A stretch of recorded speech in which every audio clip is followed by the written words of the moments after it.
La première réflexion que je voudrais vous proposer, elle porte sur la curiosité.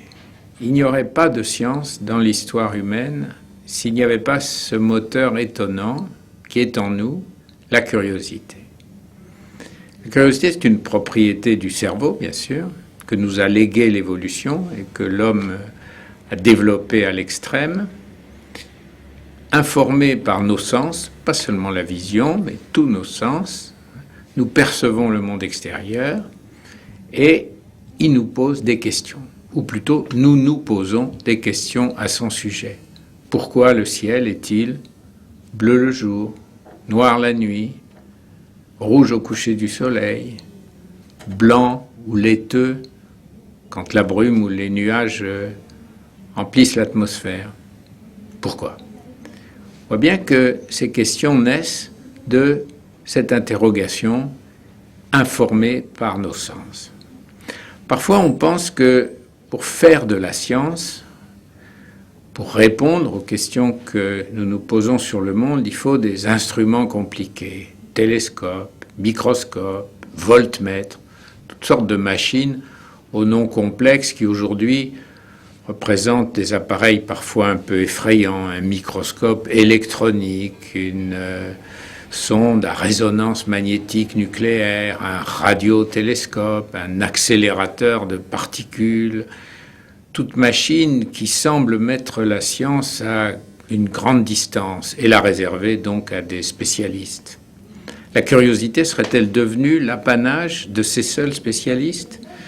Ne serait-elle plus à la portée d'un enfant? Les questions que ses yeux brillants de curiosité, dit-on justement, suscitent chez lui, dans son dialogue avec ses camarades, avec le maître, n'auraient-elles plus de réponse? Cela, si c'était vrai, voudrait dire que la science s'est déplacée, qu'on ne peut plus la faire avec ces phénomènes que justement nos sens nous apportent, j'allais dire, tout cuit, la couleur du ciel, la couleur des feuilles, la couleur de l'eau, ou l'absence de couleur de l'eau ou de l'air. Mais nos sens, ce sont des instruments de mesure. Nous avons aujourd'hui, grâce à la technique, le moyen d'en construire d'autres plus précis, qui vont fouiller davantage les détails, comme le microscope, qui recueillent plus de lumière, comme le télescope, qui permettent une mesure. Mais même nos sens nous permettent la mesure. Le battement de notre cœur est une horloge naturelle, assez précise, qui bat à peu près la seconde, et qui est à la disposition de chacun. On peut évaluer le rythme d'un pendule dans la salle de classe avec comme seule horloge, comme seul chronomètre, le battement du pouls. Donc nos sens sont déjà, et tout particulièrement la vision, qui est un sens extraordinairement perfectionné par l'évolution, nos sens sont déjà des outils de mesure de monde. Donc nous avons les outils de mesure, nos sens, ou d'appréciation, plus chaud, plus froid, plus lourd, moins lourd, plus haut, plus bas, rouge, vert, jaune, bleu. Tout ceci, ce sont des premières mesures du monde que nous procurent nos sens et sur lesquelles, justement, la curiosité va s'exercer. Mais une dernière remarque sur la curiosité, c'est qu'il y a une différence entre voir et regarder. Nous voyons beaucoup de choses, mais nous en regardons bien peu. La différence, c'est notre capacité d'attention. Et justement, le regard de l'enfant, et ô combien est-ce vrai pour le regard du nouveau-né, nous le savons, l'intensité de son regard, c'est un regard de nouveauté. Trop souvent, l'adulte regarde le monde d'un air blasé. Il en a tant vu.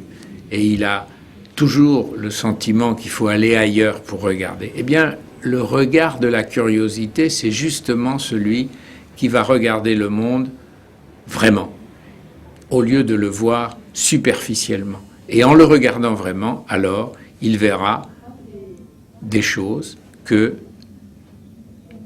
n'avait pas vues auparavant et qui sont justement les objets de la science. L'imagination. Des questions sont posées. Comment y répondre? Quelle réponse proposer? Je vois une éclipse de lune. tout d'un coup, en quelques dizaines de minutes, 1 heure ou 2, la Lune progressivement est mangée par l'ombre, une ombre.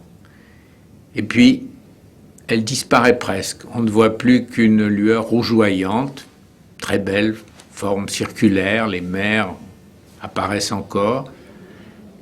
Quelle explication proposer? Je mets mon imagination en route. Je mets celle des enfants en route.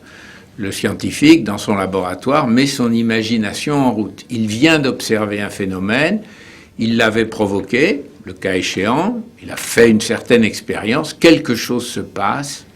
Pourquoi? Il faut maintenant proposer des réponses aux questions. L'imagination peut vagabonder. Dans l'exemple de l'éclipse, elle a vagabondé dans l'histoire. Un dragon aurait-il mangé la Lune? Les mythes sont infiniment respectables parce que ce ne sont pas des histoires de contes de fées sans signification aucune. Au contraire, c'est le premier effort pour imaginer. Mais l'imagination du scientifique, celle de l'enfant dans la classe de sciences, va suivre un chemin bien particulier. C'est que parmi toutes les propositions que la fécondité de cette imagination peut proposer, eh bien, certaines vont mieux résister que d'autres. Mais résister à quoi? Eh bien, résister à l'expérience, justement. C'est-à-dire que cette imagination va être contrôlée progressivement par la réalité des choses autour de nous, par la nature, et que, en proposant des formes d'explication qui tiennent mieux la route, si je peux utiliser cette expression, on va se rapprocher de la réalité des choses. Il sera infiniment plus pertinent, par exemple pour la prédiction des éclipses, de dire que c'est en entrant au cours de son mouvement autour de la Terre, dans l'ombre de la Terre, que la Lune subit une éclipse, plutôt que de dire que c'est un dragon qui a mangé pendant un moment la Lune. C'est un long chemin. Dans le cas, l'exemple que je propose, les Babyloniens l'avaient déjà franchi, les Grecs aussi. C'est un long chemin, mais c'est celui que nous proposons aux enfants. Alors, ils ont ce merveilleux avantage d'avoir une imagination très active. Ils ont ce défaut de ne pas savoir comment contrôler par l'expérience la proposition ou les propositions diverses de l'imagination. À nous de faire le rapport entre les deux et par là même de retrouver cette démarche de base du scientifique. La nature. On pourrait penser que le savoir scientifique construit au fil des siècles, dans l'explosion actuelle de la science depuis le XXe siècle, est une collection admirable et un peu impressionnante qui remplit les étagères des bibliothèques, qui remplit les bases de données accessibles sur Internet, et que la communication de la science, celle qui se fait entre professeurs et étudiants ou entre maîtres d'école et élèves, eh bien, c'est un transfert de ce savoir qui est dans les livres, et Dieu sait si on a consacré de l'énergie à le bâtir,